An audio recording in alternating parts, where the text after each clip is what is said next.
Hello guys, welcome to एसएसटेक्स। एक ऐसा देश जहां धरती चार अलग अलग दुनियाओं में बटी हुई लगती है, जहां कुछ घंटों के सफर में आप बर्फ से ढके पहाड़ों से घने जंगलों तक पहुंच सकते हैं, जहां ज्वालामुखी आज भी जिंदा है और बादलों के ऊपर खामोशी से धुआं छोड़ती है, जहां समुद्र के बीच ऐसे द्वीप मौजूद हैं जिन्होंने इंसानों को इवोल्यूशन समझने पर मजबूर कर दिया। एक ऐसा मुल्क जो इक्वेटर पर बसा है और जिसकी पहचान ही दुनिया के बीचों बीच होने से जुड़ी है, जहां अमेज़न फॉरेस्ट भी है, एंडेस माउंटेन्स भी, पैसिफिक ओशियन भी और ग्लापगोस आइसलैंड जैसी रहस्यमयी दुनिया भी, जहां प्राचीन सिविलाइजेशंस, स्पेनिश कॉलोनियल हिस्ट्री और मॉडर्न लैटिन अमेरिका एक साथ दिखाई देते हैं, जहां रंग बिरंगे बाजार हैं, ऊंचाई पर बसे शहर हैं और ऐसे जंगल जहां सूरज की रोशनी नहीं पहुंच पाती। मगर आखिर इतना छोटा देश इतने अलग अलग दुनियाओं को अपने अंदर कैसे समेटे हुए है?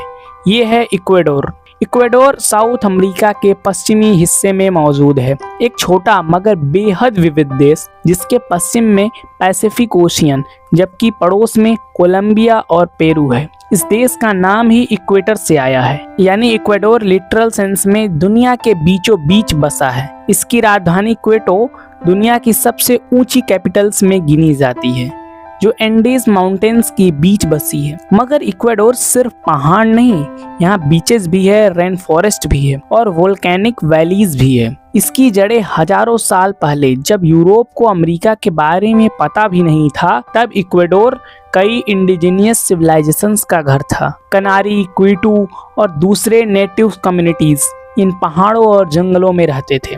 फिर इंका एम्पायर आया और एंडीज के बड़े हिस्से की तरह इक्वाडोर भी इसका हिस्सा बन गया। पत्थरों से बने रास्ते, माउंटेन्स, टेम्पल्स और फार्मिंग ट्रेसेस आज भी उस दौर की याद दिलाते हैं। आज भी इक्वाडोर की इंडिजिनियस कम्युनिटीज अपनी भाषा, कपड़े, म्यूजिक और ट्रेडिशंस को जिंदा रखे हुए हैं। 16वीं सदी और स्पेनिश कॉन्क्वेस्टर्स साउथ अमेरिका में पहुंच चुके थे। उन्होंने इक्वाडोर पर कब्जा किया और इसे स्पेनिश एम्पायर का हिस्सा बना दिया। क्वेटो धीरे धीरे चर्चेस, कॉलोनियल बिल्डिंग्स और यूरोपियन आर्किटेक्चर से भर गया। स्पेनिश रूलर्स ने यहाँ से गोल्ड, सिल्वर और रिसोर्सेज निकालते रहे, मगर कॉलोनियल रूल के नीचे स्थानीय लोगों की जिंदगी काफी कठिन हो चुकी थी। फिर 19वीं सदी में आज़ादी की लड़ाई शुरू हुई और इक्वाडोर आखिरकार इंडिपेंडेंट बन गया। इक्वाडोर दुनिया के सबसे वोल्केनिक रीजन्स में से एक है। यहाँ एंडेस माउंटेन्स के बीच कई एक्टिव वोल्केनोज मौजूद हैं। कोटोपैक्सी दुनिया के सबसे ऊंचे एक्टिव वोल्केनोज में गिना जाता है। किचिमाबोराजो धरती का वो पॉइंट माना जाता है जो स्पेस के सबसे करीब है, क्योंकि अर्थ यहाँ इक्वेटर पर थोड़ी उभरी है। इन पहाड़ों के बीच छोटे विलेज, हरी वैलीज और बादलों में छिपे रास्ते इक्वाडोर को किसी फैंटेसी वर्ल्ड जैसा बना देते हैं। पैसिफिक ओशियन के बीच इक्वाडोर से दूर ग्लापगोस आइसलैंड मौजूद है, एक ऐसी जगह जिसने साइंस की दुनिया बदल दी। जब चार्ल्स डार्विन यहाँ पहुंचे तो उन्होंने अलग अलग आइसलैंड पर जानवरों की अलग अलग स्पीसीज देखी और यहीं से थ्योरी ऑफ इवोल्यूशन का विचार मजबूत हुआ। आज भी विशाल tortoise, blue footed boobies, marine iguanas और अनोखी वाइल्ड लाइफ इसी आइसलैंड को धरती के सबसे अलग इकोसिस्टम में बदलती है। ऐसा लगता है मानो वक्त यहाँ धीरे चलता हो। इक्वाडोर का पूर्वी हिस्सा अमेज़न फॉरेस्ट से ढका हुआ है, जहाँ नदियाँ, घने जंगल और हजारों स्पीसीज मौजूद हैं। यहाँ ऐसे इलाके हैं जहाँ इंसानों से ज्यादा जानवर और पेड़ दिखाई देते हैं। लेकिन ऑयल ड्रिलिंग, डिफॉरेस्टेशन और क्लाइमेट चेंज इस जंगल के लिए बड़े खतरे बन चुके हैं।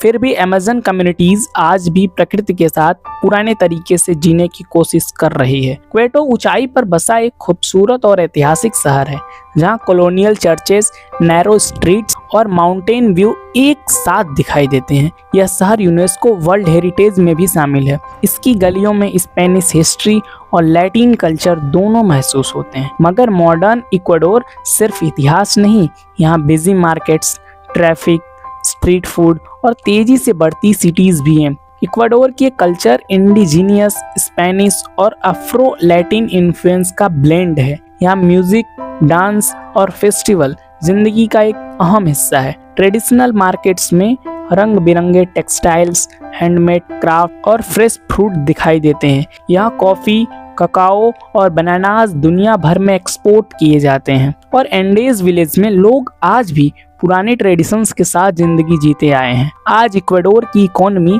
ऑयल एक्सपोर्ट्स, एग्रीकल्चर, टूरिज्म और ट्रेड पर टिकी है, लेकिन चैलेंज भी कम नहीं। इकोनॉमिक अनस्टेबिलिटी, पॉवर्टी और पॉलिटिकल टेंशंस कई बार देश को मुश्किल में डाल चुके हैं। कुछ रीजन्स में क्राइम और ड्रग ट्रैफिकिंग भी बढ़े हैं और क्लाइमेट चेंज ग्लेशियर्स और इकोसिस्टम को प्रभावित कर रहा है। मगर फिर भी इक्वाडोर अपनी बायोडाइवर्सिटी, कल्चर, जियोग्राफी की वजह से दुनिया के सबसे यूनिक देशों में गिना जाता है। इक्वाडोर दुनिया के उन कुछ देशों में से है जहां आप एक ही दिन में समुद्र, पहाड़ और रेन फॉरेस्ट देख सकते हैं। गालापागोस आइसलैंड ने मॉडर्न बायोलॉजी को बदल दिया और इक्वाडोर दुनिया की सबसे ज्यादा बायोडाइवर्सिटी वाले देशों में गिना जाने लगा। तो ये था इक्वाडोर, एक ऐसा देश जहां प्रकृति हर कुछ किलोमीटर में अपना रूप बदल देती है, जहां पहाड़, जंगल और समुद्र एक ही कहानी का हिस्सा लगते हैं, जहां एंशिएंट सिविलाइजेशंस का अतीत अब भी जिंदा है और जहां वाइल्ड लाइफ इंसानों को याद दिलाती है कि धरती कितनी अद्भुत हो सकती है। और शायद इक्वाडोर हमें सिखाता है कि दुनिया की सबसे बड़ी ताकत हमेशा साइज में नहीं बल्कि डाइवर्सिटी में छिपी होती है। अगर आपको मौका मिले तो आप इक्वाडोर में क्या देखना चाहेंगे? गालापागोस आइसलैंड की वाइल्ड लाइफ, एंडेज के वोल्केनोज या अमेज़न फॉरेस्ट की रहस्यमयी दुनिया? कमेंट्स में ज़रूर बताइएगा और सब्सक्राइब कीजिएगा, क्योंकि अगला वीडियो आपको और आपके नज़रिए को बदल देगा। Thank you so much.